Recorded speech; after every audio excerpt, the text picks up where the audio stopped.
Hello everyone, and welcome to a new series that I'm starting on my YouTube channel, a rapid speedrun. But it's going to be slower than any speedrun I've done on my Twitch streams or uploaded on my YouTube videos. It's going to be rapid, and I'm going to be starting from the beginning, which is 500. And each week I'm going to be analyzing one notable game that I played on my speedrun account throughout the week, and they're going to increase in rating level. And I'm going to be following the basic principles when I play those games live. And when I analyze the game for you guys, I'm going to be kind of focusing on the ways my opponent didn't follow the basic principles or the mistakes that they might have made in their inaccuracies, and just to kind of demonstrate the importance of playing basic principles. And when you maybe don't know what to do, you're kind of lost in an opening or you're not sure what to play, how to just kind of carry on from there with just simply the knowledge of basic principles and how important they are in the game. So to start off in week 1, I was playing white, and my opponent was a 654. So I'm still going to stick with my openings that I always play. So I'm a d4 lover, so I played d4, they played d5, and I played my Queen's Gambit. And they decided to play the Queen's Gambit accepted. Now, this is a really good opening, and it can be really complicated at higher levels. One issue that I've personally found when I play this and lower rateds play the Queen's Gambit accepted on me is I've found that a lot of them don't really know how to fight for the center after they've taken this pawn. They either jump and think it's a free pawn, or they are trying to play the Queen's Gambit accepted but kind of lose a bit of track on theory, and I always kind of end up getting a really nice center here. And that's kind of what I ended up doing, because following basic principles, I want to control the center. So I played the move e4 here, just kind of dominating all these central squares. Now my opponent played the move knight f6. Now, in this series, I'm not going to focus too much on openings in theory, but just so you guys can understand, the two main moves here for black are knight f6, but another main move is to play the move e5.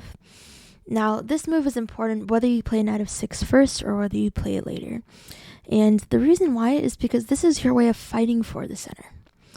Now, it might seem like you're giving back a pawn for free, just like I did, but with everything, there is a catch. So if I take this pawn here, black can just simply take queens, and not only do I lose my castling rights, but now black develops with the move knight c6, attacking my pawn here. Now, if I were to take this pawn, they would just simply take back and it's a game. If I try to hold on to this pawn with a move like f4 or knight f3, it seems like it's doing the job, but it's actually not. It's just helping our opponent develop. When we play the move knight f3, our opponent has to move bishop to g4, doing about 3 things. The first one is they're putting a pin on our knight. Secondly, they're again attacking this pawn on e5, because now it's pinned. And thirdly, they've developed their knight and the bishop, allowing for king safety by castling on the queen side. And when that happens, I'm getting checked as well. So a lot of things want us to watch out for here. And you usually don't really want to put yourself in this situation as white. So that's how it would tend to go. You fight for the center. I play knight f3, and it's a game from there. Now, knight f6 is also playable. Through following principles, I thought, okay, they're attacking my pawn. Let me develop my piece towards the center. We always want to develop our knights towards the center of the board. And that way I'm also defending my pawn. So I played the move knight c3. So now again, my opponent would have wanted to play a move like e5, accomplishing the same thing that I mentioned before, where you put some pressure in the center, and that's the best move in this position. My opponent instead went for the move bishop to g4.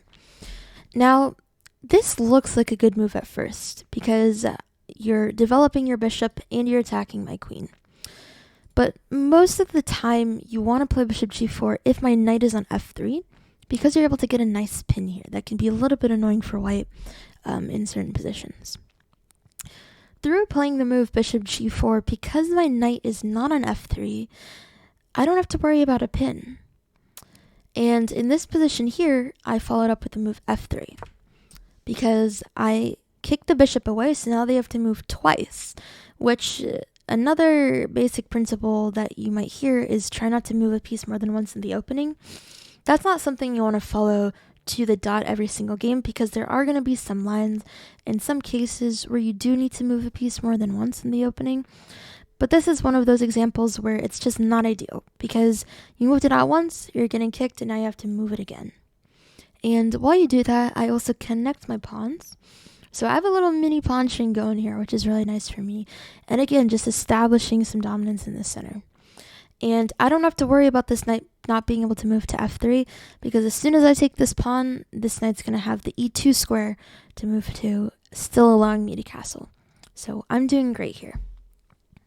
My opponent chose to move bishop to h5, and here again, my knight's not here. This pin just doesn't mean much, because I already have my knight supporting this pawn. So what really is this bishop doing on h5? So again, following principles, I wanted to develop. I haven't developed this bishop yet, and I see a free pawn, and it looks safe, so I grabbed the free pawn. Here my opponent played c6, and I continued with development by playing knight g to e2, ready for castling. Here my opponent played the move queen to a5. Now, as you can see, I'm doing all the things that I should be. I have my pawns in the center, developing my knights towards the center, got my bishop out, and I'm ready to castle on this move. Meanwhile, this move queen a5, it does not really help my opponent accomplish any of the things that he should be wanting to. He's been developing towards the corners of the board, so he has no play in the center at all. I'm the only one dominating the center. He has not developed this bishop, so his king is not safe, and he's playing a committal move with his queen. He's putting the queen on the corner of the board. But what is this queen doing? It's pinning my knight, but there's no threat. I'm covered in multiple ways. I'm on my way out to castling, so that's not going to be there anymore. And besides that, the queen can't really move anywhere that's going to harm my position. So instead of playing a move like this, I would just simply play a move like e6, probably bring this bishop out to e7, and just simply castle and try to get my king to safety as fast as possible. Continue development. So again, said they played queen to a5, I simply castle. Here they played knight b to d7. And again, I wanted to finish my development. This is one minor piece I still have not moved yet, so I brought it out to a safe square e3. Here they played the move g6. Now, through playing this move, I kind of understood what they wanted to do. They wanted to fianchetto their bishop on g7 and ideally castle. But they were so focused on trying to get that bishop out that they did not realize what they were doing to their other bishop and just kind of making sure that it never gets in the game. And they basically just trapped their bishop. So whenever you move, there's kind of two parts here. Whenever you're going to move a pawn, or whenever you're going to capture with a pawn, it's always going to change the pawn structure. And you always want to evaluate how moving a pawn affects your position. Because the disadvantage with moving pawns is you can always move them forward, but you can never move them backwards. So whatever you do with your pawns is permanent. And the second thing is you always want to see how your move is going to affect the safety of your other pieces. And when they played this move, it affects this bishop a lot because it has no squares that it can go to at all that's safe. And it actually allows me to focus on trapping this bishop. And in this position here, I simply play the move g4, defended by my pawn, and this bishop has 0 squares to move to. And at this point in time, my opponent actually just ended up resigning because I was going to win a piece. And here you can just kind of compare positions. My opponent has not castled, they have not finished development, their pieces are just not coordinated, they're not helping each other out. Meanwhile, I've castled, my king is safe, my pawns are controlling the center, my minor pieces have all developed towards the center and they're all helping each other out.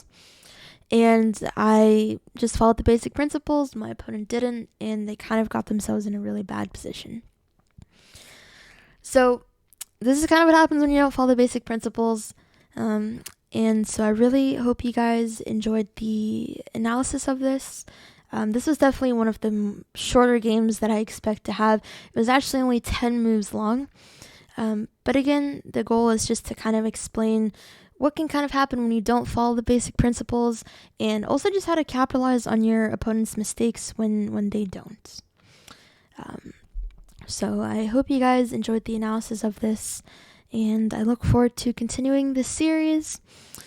So make sure you guys like and subscribe and comment down below any feedback that you have. And I will see you guys next week for game analysis number 2.